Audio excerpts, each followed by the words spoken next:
Manteswar block Trinamool কংগ্রেসের উদ্যোগে পঞ্চায়েত সমিতির সভাপতি আহমেদ হোসেনের নেতৃত্বে ভারতের বিভিন্ন প্রান্তে কেন্দ্রের শাসক দল বিজেপির প্ররোচনায় বাংলা ভাষীদের বিরুদ্ধে এক বিদ্বেষমূলক প্রচার বৈষম্য বাতাবরণ তৈরির ষড়যন্ত্র রচনার প্রতিবাদে এক প্রতিবাদ মিছিল অনুষ্ঠিত হল মন্তেশ্বর ব্লকের মাঝেরগ্রাম অঞ্চলের পক্ষ থেকে।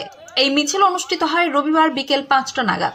এই মিছিল শুরু হয়ে মাঝেরগ্রাম বাজার থেকে সমগ্র বাজার ও গ্রাম পরিক্রমা করে শেষে বাজারে একটি পথসভা অনুষ্ঠিত হয়। সেখানে উপস্থিত ছিলেন মাঝেরগ্রাম অঞ্চলের সভাপতি মোহাম্মদ আব্দুল্লাহ, পঞ্চায়েত প্রধান রাজিয়া লায়েক, উপপ্রধান বিফল রায়, সুমন্ত রায় সহ আরও অনেক তৃণমূল কংগ্রেসের কর্মী সমর্থকেরা। কমল বরার রিপোর্ট, MBS নিউজ।